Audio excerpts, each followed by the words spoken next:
നേരത്തെ എല്ലാവരും പറഞ്ഞില്ലേ ഈ സെൻറ് മേരീസ് സ്കൂളിലേക്ക് പോകുന്ന ഒരു വഴിയിൽ ഇങ്ങനെയൊക്കെയുള്ള മയക്കുമരുന്നുമായിട്ടൊക്കെ ആൾക്കാർ നിൽക്കുന്നു. അപ്പോൾ നമുക്ക് അതിനെക്കുറിച്ച് അന്വേഷണം നടത്തണമെന്ന് തീരുമാനിച്ചു. നമ്മൾ യഥാർത്ഥത്തിൽ നമ്മൾ ഇങ്ങനെയുള്ള ഏതെങ്കിലും ചില സ്പോട്ടുകൾ നമ്മൾ മുളങ്കാട് ശുദ്ധമാക്കാൻ തീരുമാനിച്ച പോലെ നമുക്ക് ഈ സ്പോട്ട് നമുക്ക് കുട്ടികൾ ഇവരൊക്കെ പരീക്ഷ എഴുതാൻ പോകുന്നവരാണ്.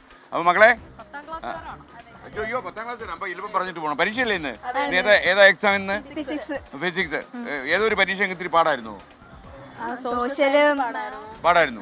അപ്പൊ നമുക്ക് മന്ത്രി കണ്ടെന്ന് പറയണ്ടേ ഇങ്ങനെ പാടാക്കരുതെന്ന്. ഓക്കെ. അപ്പൊ മക്കളെ ഈ നമ്മുടെ ഈ നിങ്ങൾ പോകുന്ന ഈ വഴിയിലൊക്കെ തന്നെ ഈ ലഹരി മരുന്നൊക്കെ വിൽക്കുന്ന ആൾക്കാരൊക്കെ ഉണ്ടെന്ന് പറയും. ധൈര്യമായിട്ട് പറഞ്ഞോളൂ, ഒന്നും സംഭവിക്കത്തില്ല. നിങ്ങൾ ധൈര്യമായിട്ട് ഇറങ്ങിയാൽ മാത്രമേ നിങ്ങളെ വഴിതെറ്റിക്കാനാണ് ആൾക്കാർ നോക്കുന്നത്. നിങ്ങൾക്ക് ബുദ്ധിമുട്ടുണ്ടാവുന്നുണ്ടോ? ധൈര്യമുള്ളവർ മുന്നോട്ട് വന്നേ, മടിച്ചു നിൽക്കാതെ കടന്നു വരൂ. വഴി മോശമാണ്. അല്ല ഈ വഴിയല്ല വേറെ വഴിയില്ലേ ഈ സ്കൂളിലേക്ക് പോകാൻ? നിങ്ങൾ രാവിലെ പോകുമ്പോഴാണ് ഈ ആൾക്കാരെ കാണുന്നത് അതോ തിരിച്ചു വരുമ്പോഴും അങ്ങോട്ട് പോകുമ്പോഴും കാണും? ഇവരെന്തെങ്കിലും നിങ്ങളോട് ഇത് മിഠായി തരാം, ഇവിടെ കൂളെന്ന് പറഞ്ഞൊരു മിഠായി ഉണ്ടോ? ഇവിടെ കൂളുണ്ടോ? കൂള് ഇല്ല. ആ കൂളെന്ന് പറഞ്ഞൊരു മിഠായി ഉണ്ട്. ആരെന്ത് തന്നാൽ നിങ്ങൾ വാങ്ങിച്ചു കഴിക്കരുത് കേട്ടോ. കാര്യം ഈ ചോക്ലേറ്റിലൊക്കെ തന്നെ ഈ ലഹരിയൊക്കെ കലർത്തിയിട്ട് അവർ നിങ്ങളെ വിശ്വസിപ്പിച്ച് കഴിപ്പിച്ചിട്ട് നിങ്ങളെ ലഹരിയിൽ കൊണ്ടുവരിക എന്നുള്ളതാണ്. അപ്പോൾ നിങ്ങൾ ശക്തമായിട്ട് പ്രതികരിച്ചോണം. പുരുഷന്മാരാണ് ഒറ്റ ആട്ടം കാട്ടിയേക്കണം. സ്ത്രീകളുടെ ആട്ട് കേട്ടാൽ പുരുഷന്മാർ ജീവൻ കൊണ്ട് വലിയും. എന്നെ കാട്ടിയിട്ടുണ്ട് ആൾക്കാർ കേട്ടോ. അതുകൊണ്ട് നിങ്ങൾ ആട്ടിക്കോണം.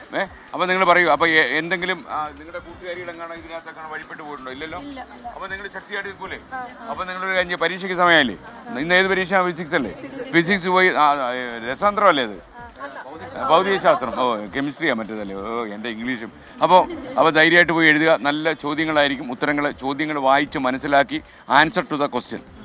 ഇത്തിരി സമയം കളഞ്ഞാലും വേണ്ടില്ല, ചോദ്യം മനസ്സിലാക്കിയിട്ട് ഉത്തരം എഴുതുക. ഇനി ഏതാ പരീക്ഷ ബാക്കിയുള്ളത്? കെമിസ്ട്രിയും ബയോളജിയും. ആ രണ്ട് പരീക്ഷ എന്നാ ഇനി? എല്ലാവർക്കും അത്യാവശ്യം പഠിച്ചില്ല മക്കളെ അല്ലേ? ഇനിയിപ്പോൾ എല്ലാം ഓർമ്മ വരും. ധൈര്യമായിട്ട് പൊക്കോളൂ.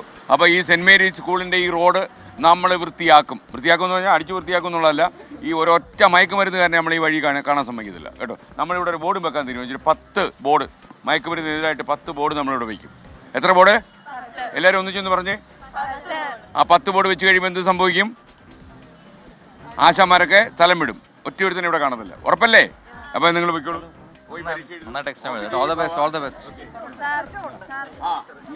എന്താ മോളെ?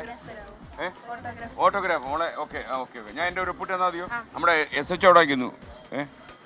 ഓക്കെ.